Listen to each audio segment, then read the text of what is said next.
তো বন্ধুরা এই পূজাটা আমি নিউজে দেখছি, এত বাম্পার এত ফেমাস হয়েছে, তার কারণে গেছি আমি আর শেখর গেছি। গিয়া কি হায় রে বাবা, রাস্তার জাম রে বাবা, এত রাস্তার জাম, গাড়ি ঘুরানি যান না, গাড়ি ঘুরানি যান না, এত যন্ত্রণা, এত মানুষ বাবা, এত পরিমাণে এই জায়গাতে মানুষ গেছেন, মানে কইবার মতো নাই রে ভাই, এত মানুষ মানুষ, মানে সকলে একদিকে মানুষ একদিকে রাস্তার ট্রাফিক বানাই দিচ্ছেন। তারপরে ঢুকলাম, ঢুকার পরে দেখি লোকটা এরকম কিছুটা অনেকটা সুন্দর একটা ভালো লাগলো।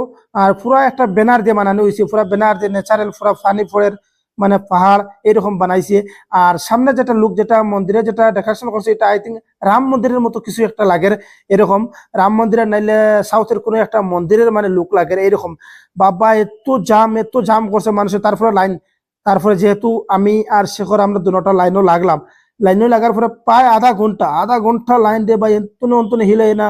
আমি ভাবলাম কি যেন আছে রে ভাই, ভিতরে যেন কি যেন মানে দেখাশোন করছে, এটা বাবা দেখার লাগে মানে পুরো পাগল। তা আমি বলছি যত সময় লাগুক, কিন্তু বাট আজকে এটা দেখুন, কারণ এটা হলো নিউজে দিছে তামিলনাড়ুর, মানে নিউজে দিছে অনেক ফেমাস বলে এটা। তো আমার একজনের দিছে আমার লোকেশন, তো এই লোকেশন দেখে আমি গেছি, গিয়ে দেখি বাবার এত জাম এখানে দেখতে হবে অনেক সুন্দর, মানে শিবের উপরে জল ফোড়ের পাহাড়ের মতো বানাইছে, সব মানুষ এখানে মানে পুরো ফটো মারে। সাউথে একটা জিনিস, তারা পূজা ফ্যান্ডলে গেলে এত ফটো মারে বাবার। আর ব্যানার, এত বড় বড় ব্যানার, আর এত বড় বড় মুখ বানাই রাখছে ব্যানারও ভাই মুস।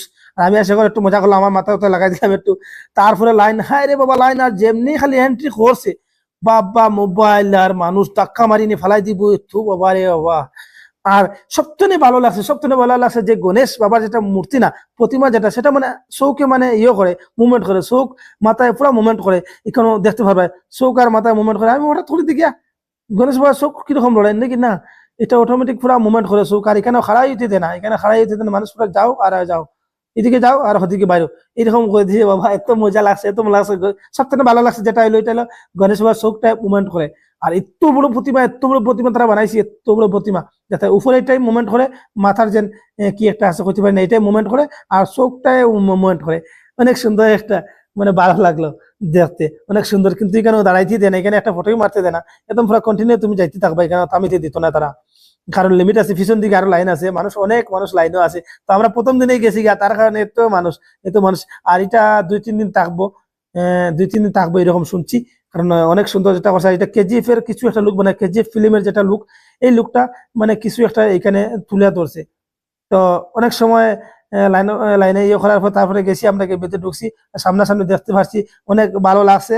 আর অনেক ভালো লাগছে যেহেতু গণেশের প্রতিমাটা মানে চোখটা মানে মুভমেন্ট করে, এটাই হইলো মানে লেটেস্ট, এটাই ভালো লাগছে। তো সবার কেমন লাগলো? আর যারা যারা তামিলনাড়ুতে আছে, হসুরে আছে, তো আপনারা আইতে পারবেন। এটা হলো জিআরটি রোড হসুরের, মানে বাস স্ট্যান্ডের একটু সামনেই গেলে আপনারা দেখতে পারবেন এই পূজার প্যান্ডেলটা। তো আমাদের হয়ে গেছে বাস, জাস্ট লাইনে খাড়া হইতে লাগছে আধা ঘন্টা, আর দেখার প্রতিমা দেখতে বাস 1 মিনিট, 1 মিনিট ভিতরে আমরা শেষ। তারপরে আমি আর বাইরে গেলাম। তো এখানে শেষ। আর ভিডিওটা ভালো লাগলে একটু শেয়ার করবা, আর কমেন্ট করে জানাইবা, কমেন্ট করে গণপতি পাপ্পা মৌরিয়া অবশ্যই আপনারা কমেন্টে মেনশন করিয়া যাইবা। আর লোকটা অনেক সুন্দর, আপনারা দেখতে পাবেন, লাইন দেখতে পাবেন মানুষের বাবা, লাইন বাবা, হায় রে লাইন। তো ওকে, বাই, সি ইউ।